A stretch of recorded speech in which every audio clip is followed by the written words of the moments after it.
Zoon is our word, Z-O-O-N.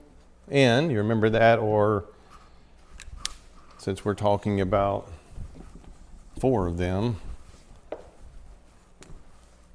it would be the plural, Zoa. We saw last time that Zoon, Z-O-O-N, is a reference to one of these living creatures in Revelation 4. How strange and unusual, we saw last time, these creatures are. I won't ask for a show of hands of how many people read Ezekiel 1, but if you didn't, we'll give you another chance tonight. But before we get into them too far, don't forget the 24 elders. It's always going back and dragging everything with us, as well as looking at what we're looking at right now. It is so easy to lose sight of what we've looked at before and just concentrate on what we're looking at now. But don't forget, he saw the throne. I'm not going over all that. And he saw the 24 elders. So we've got these 2 groups of heavenly beings here. And the only other thing I thought I probably should drag into the picture or back into it if I hadn't said it before. It may be easier to see 12 of the elders as the 12 apostles because there are verses that talk about them on thrones. Don't forget about the 12 tribes. The 12 tribes of Israel are so important. And both the apostles and the tribes are going to end up again in the eternal city, the gates and the foundation, remember, over in chapter 21. If you were to do, here's what I would say, this could just pique your interest. If you were to do a study of the 12 tribes of Israel, I would warrant to say that part-time, you could do it for months in the Bible. That's how much information is given to us about the 12 tribes. You know that they start off as just 12 sons. They're just sons of Jacob. They come from Rachel and Leah and their 2 handmaids. We're going to talk about those men more when we get to chapter 7 because 12 tribes are listed in chapter 7. So I'll save some of this for them, but this is just preliminary. But those are just men. And when they go down to Egypt, we're told in Exodus 1, 70 souls go down into Egypt. And they are multiplying. They're there for several hundred years. God is blessing them. The Hebrew midwives say the Hebrew women are lively. They give birth quickly. And by the time they come out several hundred years later, they have grown from 70 people to a couple of million. We don't know exactly how many. We just know that there were over 600,000 men of fighting age. That's 20 to 50. That doesn't count the wives. That doesn't count the elderly. That doesn't count the children. So you could get a sociologist to figure out, well, it's probably this many people. But there are a couple of million people. But they're just people. They're living in Goshen in the northern part of Egypt. But it's just an ethnic group of people. When they come out and they start the trek through the wilderness, now for the first time, Moses is given these commands about the tabernacle. And then we actually see, these 12 men have developed into 12 tribes. And so many tribes are on the north side of the tabernacle, on the south side, on the east side, and on the west side. And then all the way through the Old Testament, you see more or less. Some of these tribes kind of fade out. Some of these come to prominence. The ones that come to prominence then kind of slide and take a back seat. I'm just saying there is so much information there. Whenever they leave the wilderness, you know what the book of Joshua is about, the conquest of the land of Canaan. They come in from the east side, cross the Jordan River, just north of the Dead Sea, and they kind of blitzkrieg. They divide and conquer. They split Palestine in the middle, taking Jericho and Ai, and then they go north and south and do their work. And so what is interesting is when they have done the conquest of the land, which was only partial. very, very partial. It might look complete, but it wasn't. It was partial.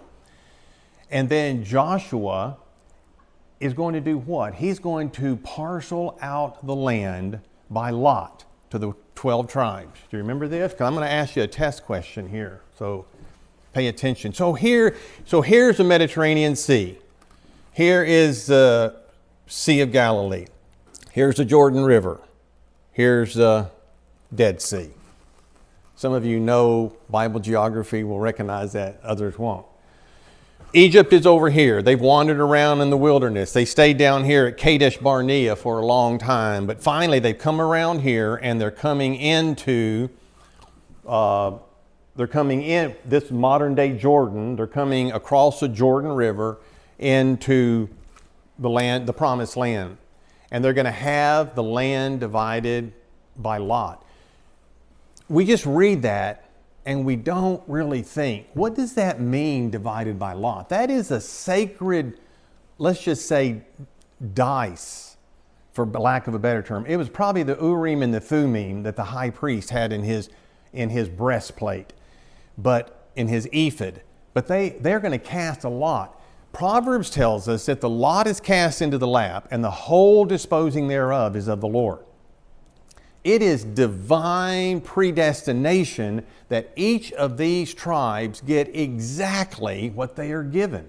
That's not an accident. It wasn't governmental decision. It wasn't arbitrary. It was Yahweh, the God of Israel, directed the way the lot came out so that each tribe got what they were supposed to get. And two tribes were not given boundaries. Two tribes were not given boundaries. Who were those? Levi. And why wasn't Levi? Why wasn't Levi? Well, they didn't get their own land. They were just supposed to be priests. The other tribes were supposed to give of their things so the Levites could subsist. Yes, they were not given their own territory because God said, I am your inheritance. I will be your inheritance. They were given 48 cities that were interspersed among the tribes so they can be the local ministers. There was another tribe that was not given any parcel of land. See, most people don't know this. So my point in asking you that question is then to let you know there's a lot of information about the 12 tribes. I would suspect there is far more information God intends for us to know about them that we simply don't know because we haven't spent the time. The other tribe was Simeon. Simeon wasn't given any boundaries. He actually had some cities that were inside his brother's territory, which was Judah. So, my point in going over the tribes is just to tell you that they are critically important in the Old Testament. They're going to have land divided to them again during the millennial kingdom on earth in Ezekiel 40 to 48. It'll be in this same area of modern day Israel or Palestine. But I would suspect, this is just my suspicion, that there is far more meaning than we presently understand, not because it's not available, but because there is such a vast amount of information in the Old Testament about the tribes. So take 6 months out of your life and study the tribes and you can come and educate us. Enough on that. Now we're going to the Zoah, the creatures, and if you will, turn with me over to the book of Ezekiel in chapter 1. Let me just give you a little introductory information about the prophet Ezekiel. For those of you who don't know, and even for those of you that do, it will be a little review, and then a little about the prophecy that we call Ezekiel, which is the book that he wrote, chapters 1 through 48. And what I have done is I taught a class in Old Testament introduction to my church many years ago, actually, and so these are my notes from then, and the date on this is March the 18th, 1983. So you were 4 months old. So you've already heard this. But you were 4 months old then. But it's the same notes. So just to kind of tell you who Ezekiel is, because we need to know, we're going to look a lot at the prophecy of Ezekiel before we're done with Revelation. We're going to spend a little time tonight and next go around in this first chapter and some others. So a little information about the prophet. He first of all was a priest in Jerusalem before he ever was called to be a prophet, which is interesting. It's an interesting combination of roles or ministries. You don't normally find a priest who's a prophet or vice versa. He was carried to Babylon in 597 BC and began his prophetic ministry 4 years later in 593 BC. He was a contemporary of some other prophets. Anyone know or want to guess? Who are his contemporaries? He is one of the three major prophets.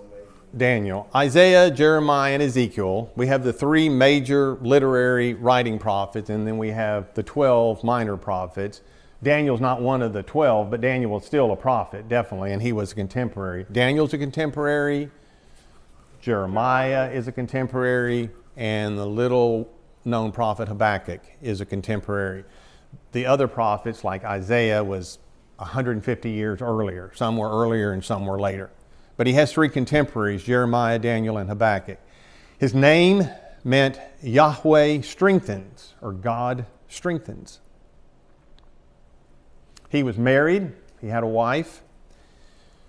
But the day that Nebuchadnezzar came to Jerusalem the final time to attack and eventually capture and raze the city in 588 BC, the very day that the assault on Jerusalem began, his wife died.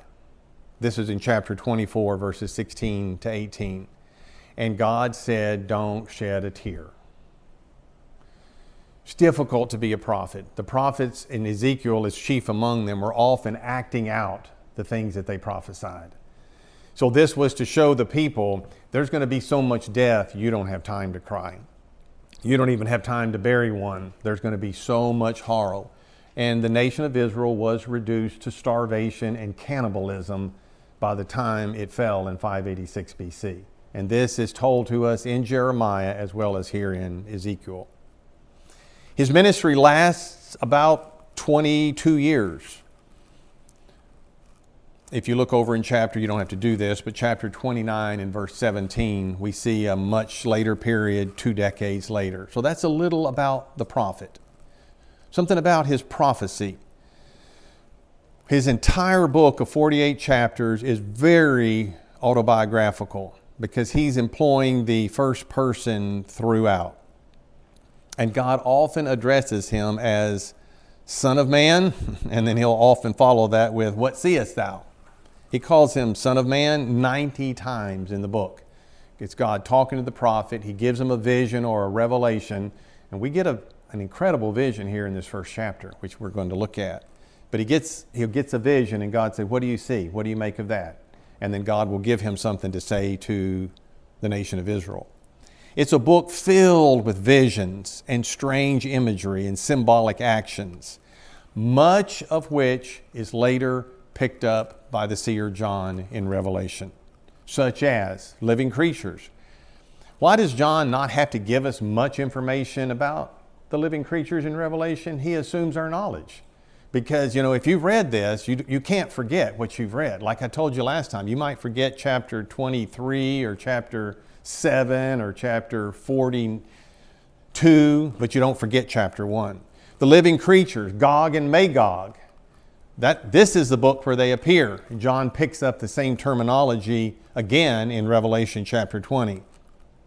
The New Jerusalem, the river of life. There's a river of life flowing out from under the throne of God in the first verse of Revelation 22.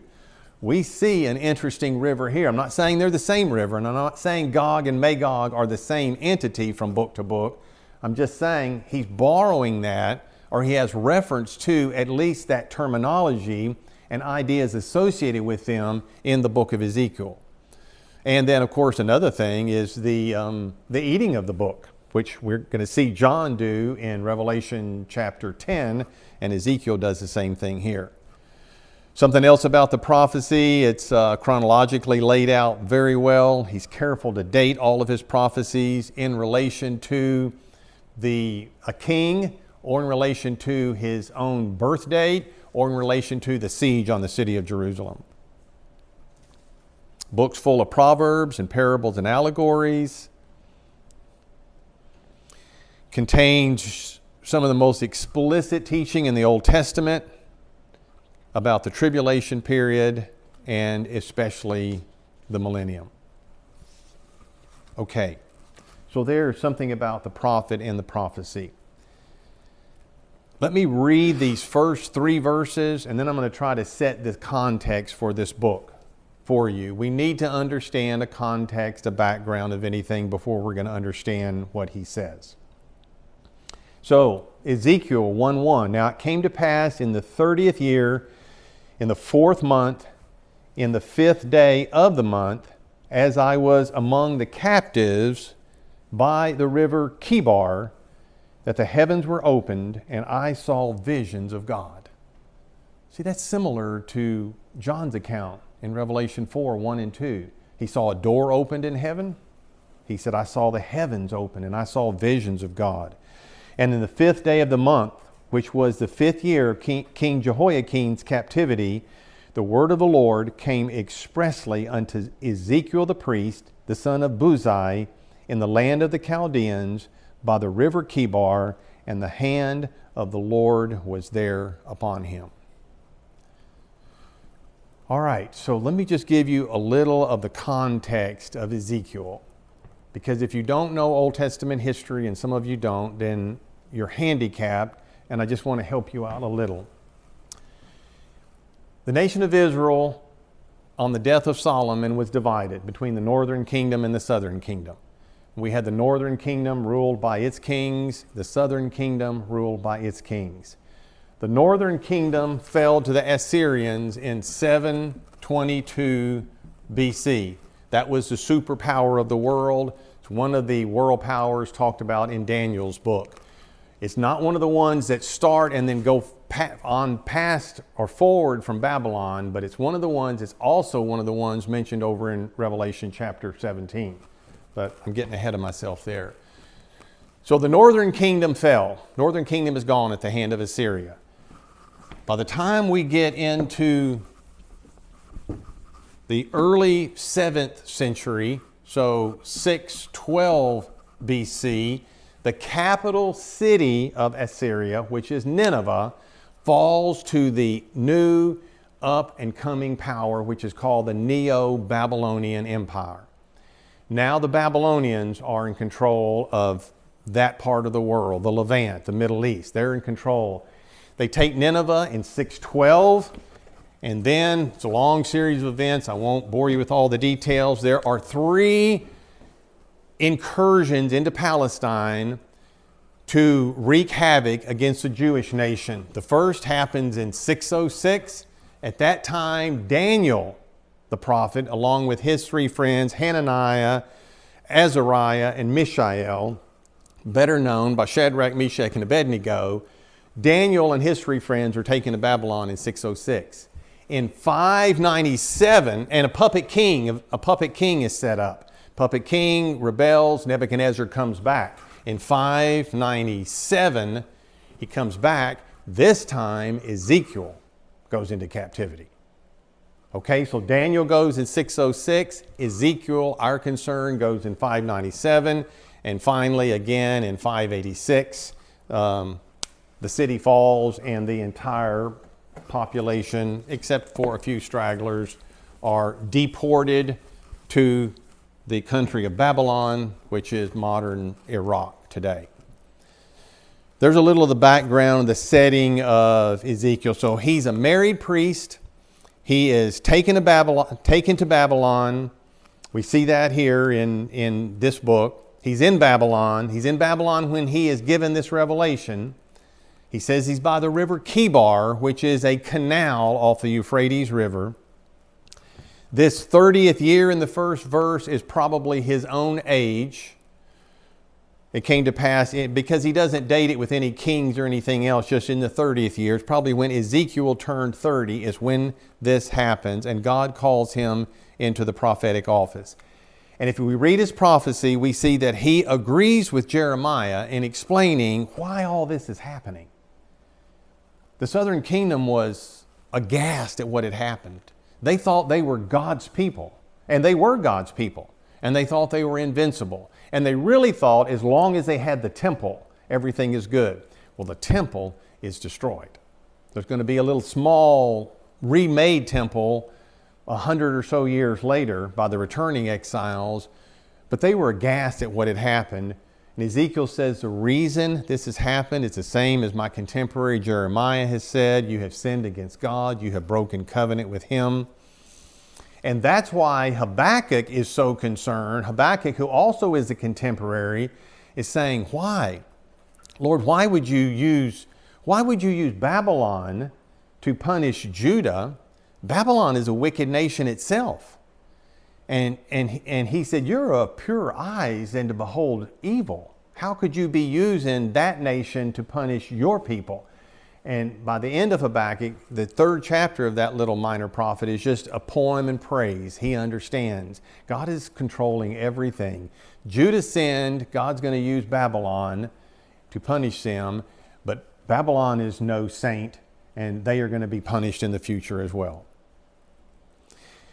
A little later in the book, he's in Babylon. A little later in the book, in chapter 8, he's going to be carried in the spirit from Babylon back to Jerusalem and back to Israel, and part of his prophecies will be given there.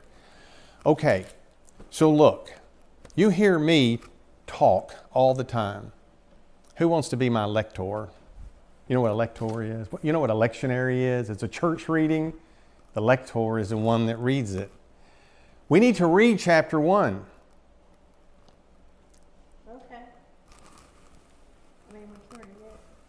Who? Oh. I'm looking for a lector. A lector is my reader who will read the lectionary. This is the Bible reading for the evening. Kathy, do you want me to read the first? Hey, could you start with verse 4? You want to read the last few verses? And I'll read. Okay. I'll read the first. I'll read through verse 14, and you read the last 14 verses, 15 through 28. Ooh, he's given you a lot. And I looked, and behold, a whirlwind came out of the north, a great cloud, and a fire enfolding itself, and a brightness was about it.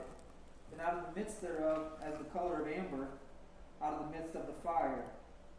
Also out of the midst thereof came the likeness of 4 living creatures, and this was their appearance. They had the likeness of a man. And every one of them had 4 faces, and every one had 4 wings. And their feet were straight feet, and the sole of their feet was like the sole of a calf's foot, and they sparkled like the color of burnished brass. You picking all this up? A lot of stuff. And they had the hands of a man under their wings on their 4 sides, and they 4 had their faces and their wings. Their wings were joined one to another. They turned not when they went. They went every one straight forward. As for the likeness of their faces, they 4 had the face of a man and the face of a lion on the right side, and they 4 had the face of an ox on the left side. They 4 also had the face of an eagle. Any of that sound familiar? Right? Yeah. Okay. Thus were their faces, and their wings were stretched upward. 2 wings of every one were joined one to another, and 2 covered their bodies. And they went every one straight forward. Whither the Spirit was to go, they went, and they turned not when they went. As for the likeness of the living creatures, their appearance was like burning coals of fire, and like the appearance of lamps. It went up and down among the living creatures, and the fire was bright, and out of the fire went forth lightning. And the living creatures ran back and forth in appearance like a flash of lightning. Now as I looked at the living creatures, behold, a wheel was on the earth, beside each living creature with its 4 faces. The appearance of the wheels and their workings was like the color of beryl, and all 4 had the same likeness.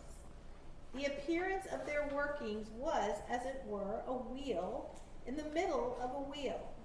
When they moved, they went toward one another, toward any one of the 4 directions. They did not turn aside when they went. As for their rims, they were so high, they were awesome. And their rims were full of eyes all around the 4 of them. When the living creatures went, the wheels went beside them. And when the living creatures were lifted up from the earth, the wheels were lifted up.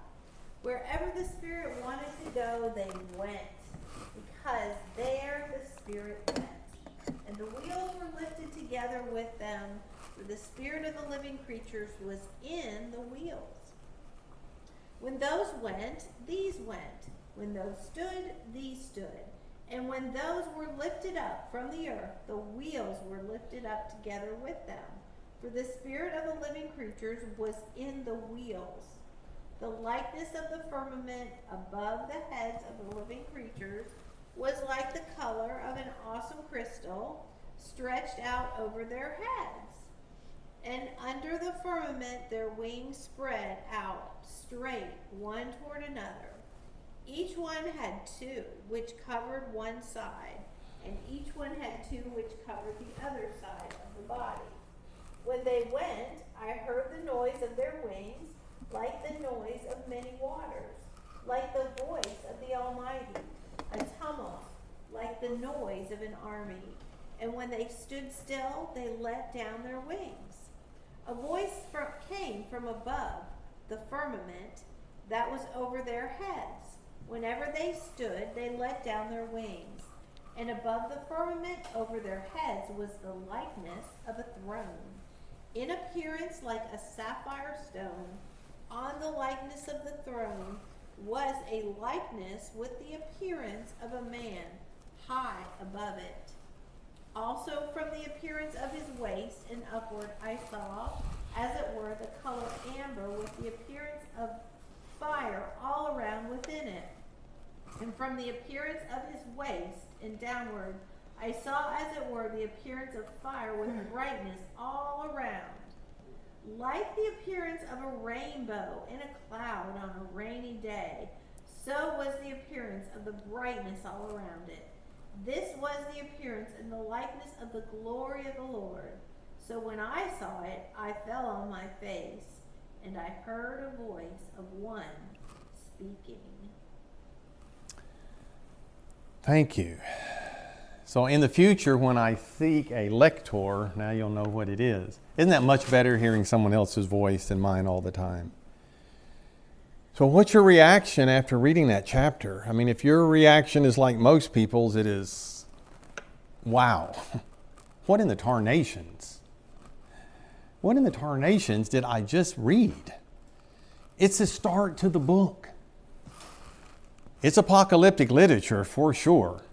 Not all of Ezekiel is, but a lot of Ezekiel is. So it's going to borrow those same characteristics we've talked about earlier with the book of Revelation. This is amazing. This is not, on the day before Tuesday, I went down to the well and the Lord spoke to me there. This is some, to us, bizarre, interesting information. No Jewish person who ever read this ever forgot it. They might have never understood it, but along with never understanding it, they never forgot it. And the early church was familiar with this. And then when John gave his prophecy, now they can say, aha, now we've got some more pieces of the puzzle. And there are more pieces in the Old Testament, by the way, than in the New. We only have a little pericope there in Revelation 4 of the living creatures, of the Zoa. We have a whole lot in the Old Testament. We have a lot in Ezekiel, and we've just read one chapter. They're going to appear again and again and again. Chapter 10 is all about them again. And, we can't just read the whole book. And that is my problem. This can't be a study of the book of Ezekiel. It's just where these things intersect our study of Revelation. We just have to. Because if you don't know the Older Testament, you're never going to understand the Newer Testament. And this can't be an exhaustive study of angels and demons and all created non-human heavenly or spiritual beings. That's for another class as well. But John included it, and he includes it in the very beginning. Chapter 4 is the start to his, these are the things which must be hereafter. Ezekiel gives it to us. It's the very first chapter. It's his commissioning is happening here. So, and John's march toward eschatology, he gives us something about the living creatures in the beginning of Ezekiel's, and just wait until you see the role that they play in the tribulation period. Okay, so let's go back to verse 4. Verses 4 and 5, introductory before we really start into the creatures. Verse 4, I looked and behold. Do you remember that phrase in John? Doesn't John say often, I looked and behold. I looked and lo. That is a popular phrase, and I gave all those to you in an earlier message. We won't do that again. But I looked and behold, and a whirlwind came out of the north, a great cloud, and a fire enfolding itself. So this is like beating up a cake mix, where you're just folding the material, the dough, whatever's in that, just folding it back into itself. And this is very similar, all of these characteristics that are the colors and the fact that there's a spirit, and we saw some lamps here. All of those are terms that we have seen earlier in the book of Revelation. So from this northern horizon, and I said before, this Kibar, this river Kibar, it appears only in this book, and it appears, I don't know, a half dozen or a dozen times. CHEBAR.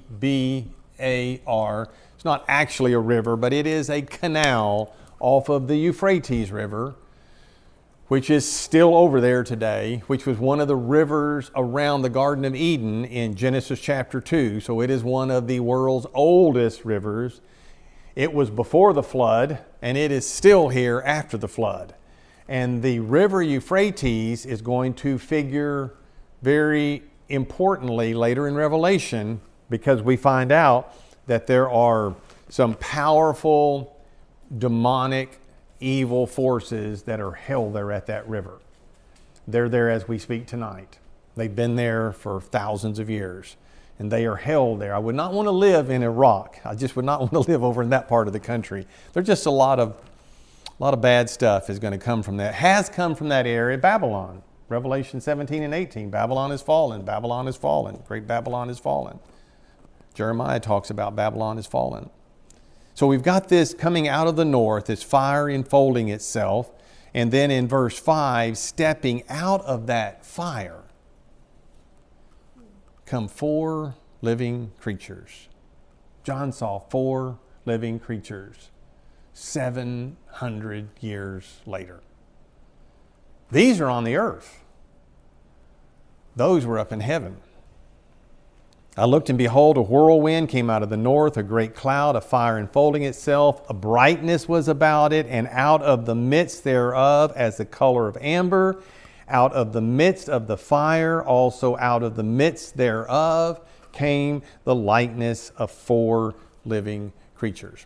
Thankfully, it's translated in the King James Version here the way it should have been over in Revelation. Not as beasts, but as living creatures. Having said that, you just really haven't said much. I mean, what do we do with the rest of this chapter? It is bizarre and it is odd. And the difficulty lies in trying to get a mental image of exactly what Ezekiel is describing. That's where most of the difficulty lies. That's really about all we're going to try to work on tonight. Their purpose, their function. We'll look at that in another go around. But trying to get a mental image so you can say, okay, I think I kind of understand what Ezekiel's 4 living creatures look like, and therefore what John's. No passage tells it all. Remember, you put all the passages together about any topic before you can even hope to understand them. You may never know everything about them. You may never know everything you'd like to know. But you're not going to know what you can know if you don't put all the passages together. So let's see if we can start filling in the pieces, verse by verse, okay? Verse 5. He saw 4 living creatures, and this was their appearance. They had the likeness of a man. Before I make a comment on that, we have talked about this before. We should go back to Revelation 4, but I'll run out of time tonight, as I always do, if I try to do that. But you know what this word means. And it is so important, a simile, so important in all of your apocalyptic literature. Revelation 4 has it over and over and over and over. I heard a voice like, and I saw this like, and this was like, and that was as, and this was as it were. And that's exactly what we're going to see here. John is even more specific, but a simile simply makes a comparison between 2 objects. It's trying to tell you something about something that you don't know by something that you do know. Okay, we all understand what a simile is. It is just a type of figure of speech. Now, a stronger figure of speech is the better known metaphor. It's very similar to simile, but it takes out the as or the like. Rather than saying this is as that or this is like that, it just says this is that. And it's a stronger figure of speech. But you've got to be able to recognize that it's not saying something is identical. You've got to be able to recognize this is a metaphor. It's just a metaphor is a stronger figure of speech than a simile.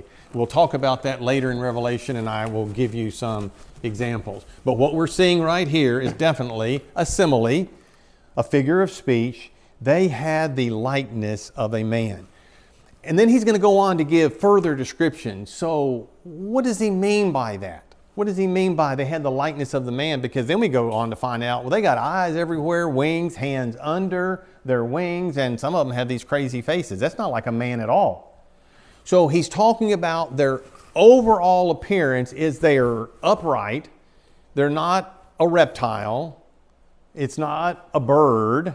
They're upright. Their overall appearance is like a man. They're not a lion. They're not a porcupine. They're not a sperm whale. They're not a hummingbird. They have the overall appearance of when you would first look, you might say that's a man, especially if you saw the face of a man. Forget about the wings and eyes. It's still an upright figure. Okay, verse 6. I thought John said that he saw 4 living creatures, and one of them had the face of a man, as it were, like a man. I won't always put in the simile. One had the face of a man, one a calf, one a lion, and one a flying eagle. So are we talking about the same thing? Verse 6, and every one of them had 4 faces. And every one of them had 4 wings. What did John tell us about the wings? 6. And what did he tell us about the face? 1.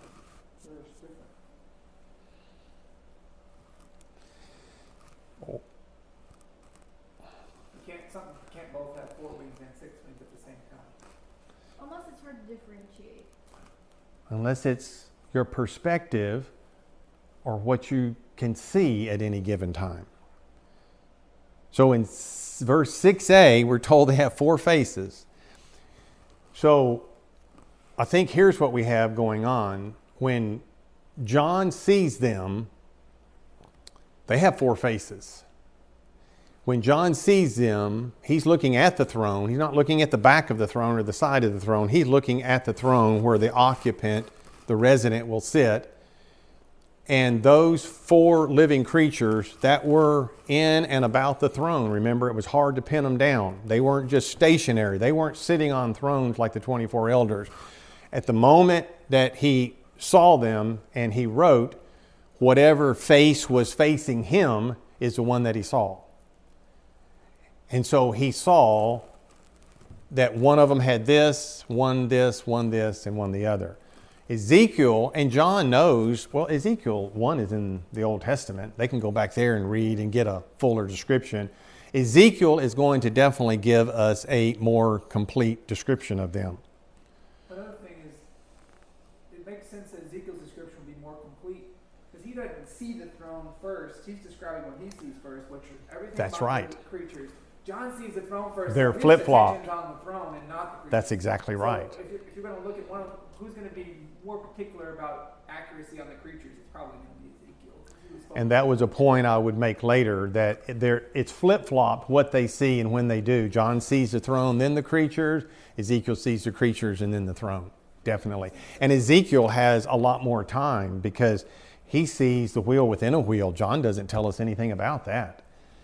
John is precise and concise. You know, his point is to tell us things to come. He can't get bogged down in telling us too many details. He probably saw, I think he did see the wheel within a wheel, but there's no need to tell us that. We need to know the living creatures are there because in chapter 6, we're going to find out their role in the tribulation period. So he's not needing to give us a complete description as we can have back here with Ezekiel in the Old Testament. But then this next thing we're told, it says very clearly every one of them had 4 wings. Well, do you think they really only had 4? Since I would say probably not. They probably have 6. This is just what he has seen at this time. And the verses on the wings are going to be very complicated to put together, but they're all here in this chapter, and we'll see them as we go along. So Isaiah sees creatures and they have 6. Say that again. Isaiah sees the Lord and the creatures and they have 6. That is correct. So that's 2 passages that say they have 6. But what's the name of those, and what's the name of these? Just living creatures. Oh, they have another name, which we'll get to here in a minute. Zoan is the Greek. They have another name in Ezekiel, which we'll get to here in a minute. So Ezekiel can only describe what he sees at first, but we're going to see more later. All right, let's go to verse 7. And their feet were straight feet, and the sole of their feet was like the sole of a calf's foot. And they sparkle like the color of burnished brass. You know, we're going to have all kinds of glory aspects to them. So I'm not commenting on, I'm looking more at the physical characteristics, how we can envision them. I'll just bypass all these things about glory and stuff. We know they are definitely very glorious creatures. So he said that their overall appearance was that of a man, but not their feet. Their feet were like an animal, like a deer, like a cow. And he says they are straight feet, and the sole of their feet was like the sole of a calf's foot. Well, he tells us what they're like. They don't look like a man's foot. And the reason being, it's very difficult for we with big flippers that stick out in front of us, we can't turn and move quickly like an animal that is on hooves. Hooves can move. They can spring backwards, forwards, left and right like a deer. So the overall appearance is as a man, but they're much more nimble. That's what he's trying to get us to see. They're quicker than a human. They're more nimble than a human. And then in verse 8, they had the hands of a man under their wings on their 4 sides. See, Ezekiel is going to be very clear to let us know they're not just this one-dimensional flat thing that John saw, where it was just a face and he saw 6 wings and he saw hands and he saw eyes. But we're clearly told they have 4 faces, so and they have 4 sides. So they're 4-sided, they're 4-faced, they have a face on all 4 sides, and he's going to tell us which direction those faces are facing here in just a minute. But right now we're told that they have hands that are the hands of a man. So I would say they look something like a man's hand, not like anything else. And they're under each of the wings, and they're on the 4 sides. So I don't mean that it's a box. I don't know exactly what they look like. I've never seen them, but they definitely have 4 sides. And keep that in mind as you think about how many wings they have. Then verse 9, their wings were joined one to another. It's an interesting phrase, and it's going to repeat that several times. They turned not when they went every one straight forward.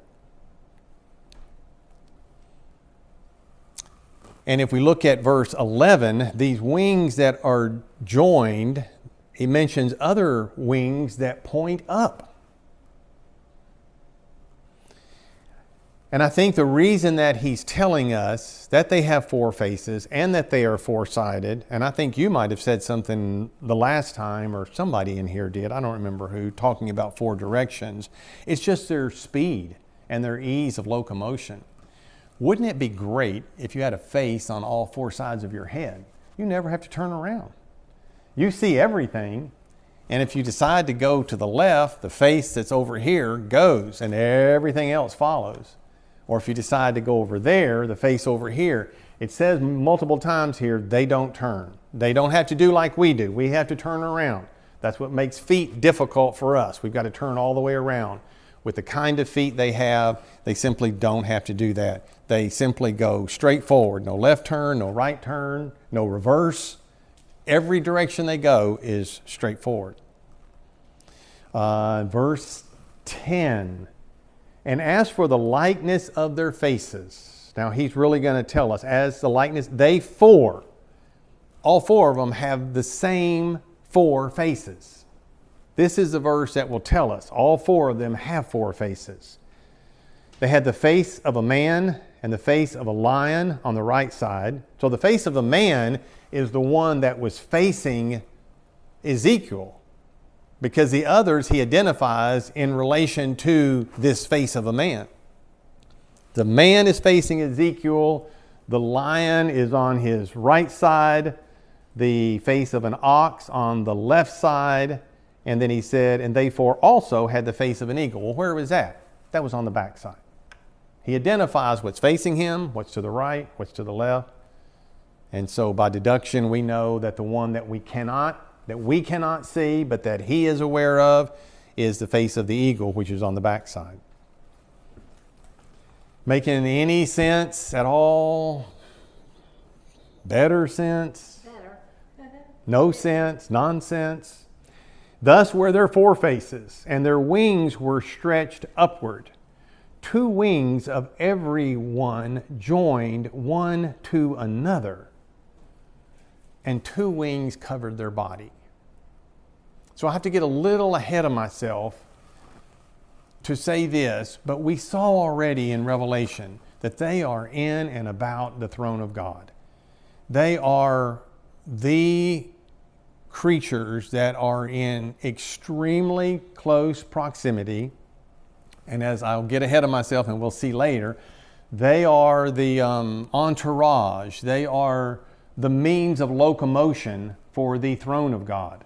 We're going to see down in verses 22 and 23 that they are underneath.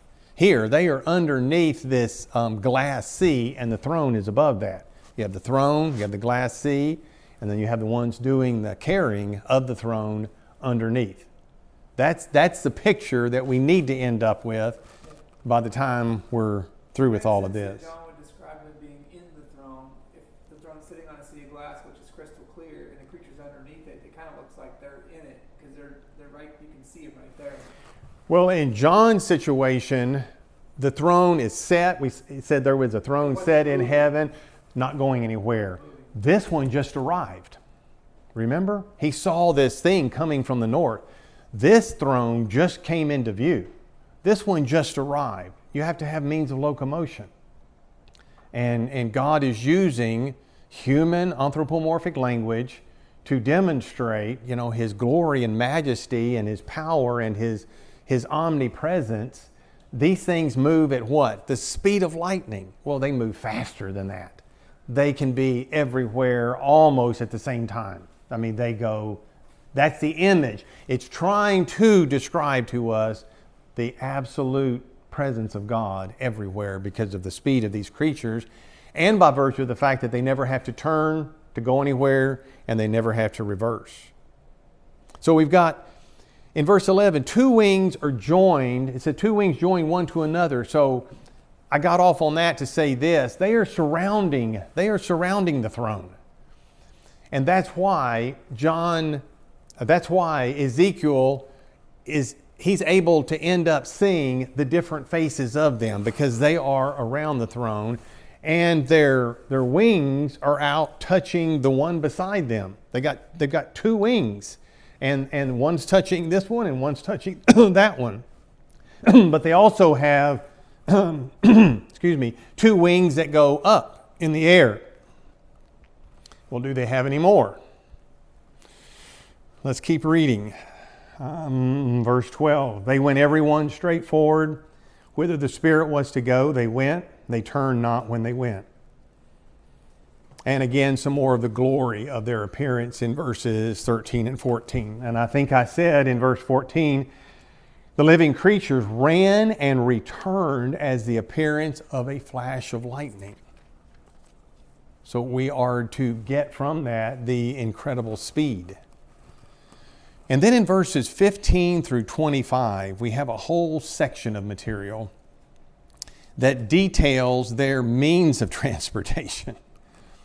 And that are two wheels, a wheel that is within another wheel at a right angle. Isn't that a glorious way to travel? Because you never have to turn. One wheel at a right angle inside of another wheel. And it said wherever the living creatures would go, the wheels went, because the spirit of the living creatures was in the wheels. They didn't have to turn left. They didn't have to turn right. When this one stopped, that one stopped. When this one went, that one went. When he went up, he went up. When he went down, he went down. So the wheels are the means of the locomotion of these living creatures, and these living creatures, as we're going to see, are the actual entourage of God himself. And we see that the wheels, as well as the living creatures, as well as the wings of the living creatures, are full of eyes. We've seen that. They're within, they're without, they're on the front, back, left, and right. And then in verses 26, which you read to end with tonight, in verses 26 through 28, we actually see the throne. So there is some idea of what these creatures look like. Always be dragging along, just like you'd carry a blanket from childhood with you. All the stuff you've learned in the background, everything you know from Revelation chapter 4, you have to drag that along with you. And you're always asking yourself questions. Why? Why are they here? Why did John put them where he did? John is being given this commission. Remember, what you see, write in a book and send. Ezekiel, in the 30th year of his life, is called into a prophetic ministry. It's like the commissioning of both of these prophets, both Ezekiel and John, is happening under the authority and overlook of these living creatures. And then turn over, if you will, quickly over to chapter 3. Verses 12 to 14, they appear again. Then the Spirit took me up, and I heard behind me a voice of a great rushing, saying, Blessed be the glory of the Lord from this place. And I heard also the noise of the wings of the living creatures that touched one another, and the noise of the wheels over against them, and a noise of a great rushing. So the Spirit lifted me up and took me away, and I went in bitterness in the heat of my spirit, but the hand of the Lord was strong upon me. He's still here by this river Kibar. And then if you look over in chapter 8, verses 3 and 4, he put forth the form of a hand and took me by the lock of mine head, and the Spirit lifted me up between earth and the heaven, and brought me in the visions of God to Jerusalem. Now he's being transported back by the Spirit, at least in a vision form, to the very temple of Jerusalem. Verse 4, and behold, the glory of the God of Israel was there, according to the vision that I saw in the plain. What vision was that? The one we just all read about in chapter 1. He's taken back. The whole time chapter 1 is happening, he's in Babylon. He's a captive in Babylon, and he's seeing this. Now God is taking him back to Jerusalem. He's seeing some very similar things, and he said, this is according to the vision that I had back in the plain. And then if we look at one final passage tonight, we're going to find out another name for these living creatures, who they actually are, and you'll go, oh, I know that from throughout the Old Testament. Chapter 10, the whole chapter is about them again. It's about them and their wheels and their wings. Then I looked, and behold, in the expanse that was above the head of the cherubim, there appeared over them, as it were, a sapphire stone, as the appearance of the likeness of a throne. Well, what do you know? I mean, we just can't get away from God's throne. And it's where? It's above the head of what? Of the cherubim. And he spake unto the man clothed with linen and said, go in between the wheels. We've seen the wheels.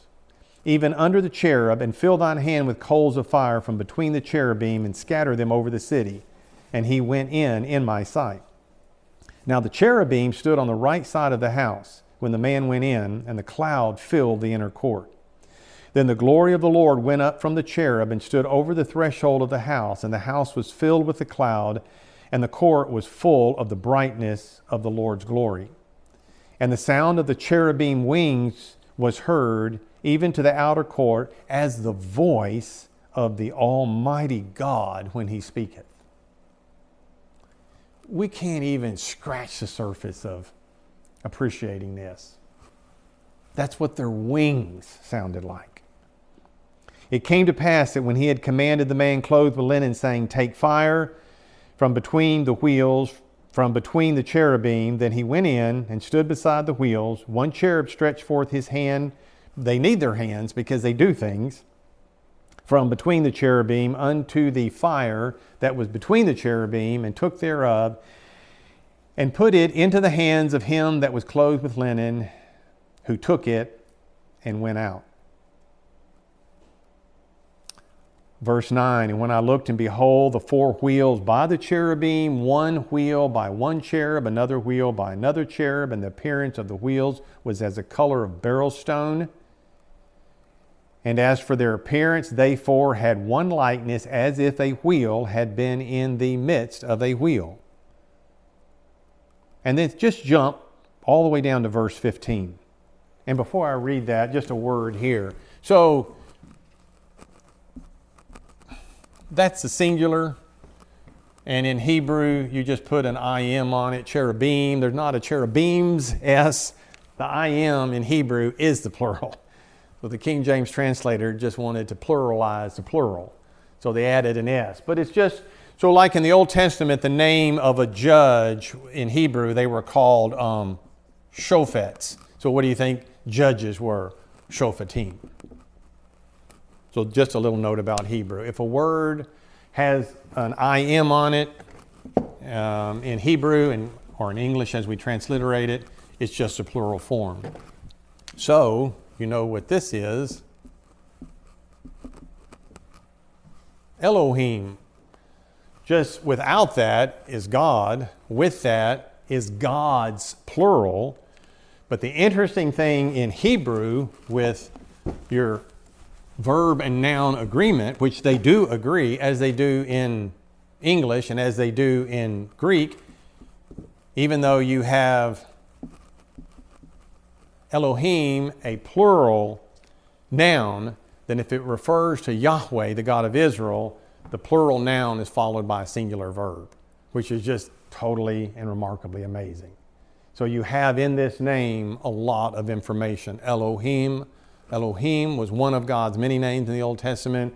It's a plural name, but it's always used with a singular verb. So that was just a comment because we keep having S's on the name, and it drives me nuts as I read the King James. Cherubims, they are cherubim. And a cherub does not look like what it does in a Roman Catholic artwork or anybody else. Little fat, chubby dude playing a harp with wings. They have wings, but they look like this. Okay, so verse 15, that's where I was. And the cherubim were lifted up. And what do we read in the end of this verse? This is the living creature that I saw by the river Kibar. The living creatures are cherubim.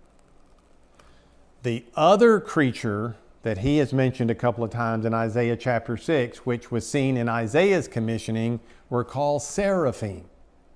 And they're both plural words, so they're plural created beings here, and we can't go into all the history of them.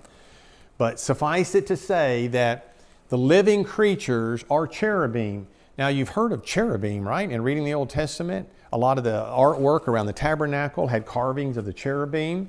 There were cherubim overarching the mercy seat in the tabernacle and in the temple. Very interesting. They're the living creatures.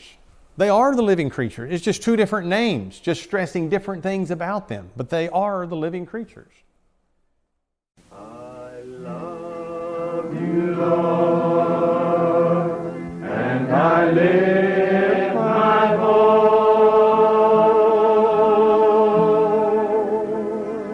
to worship you, oh my soul, rejoice. Take joy, my King, in what you hear. Let it be a sweet, sweet sound in your ear.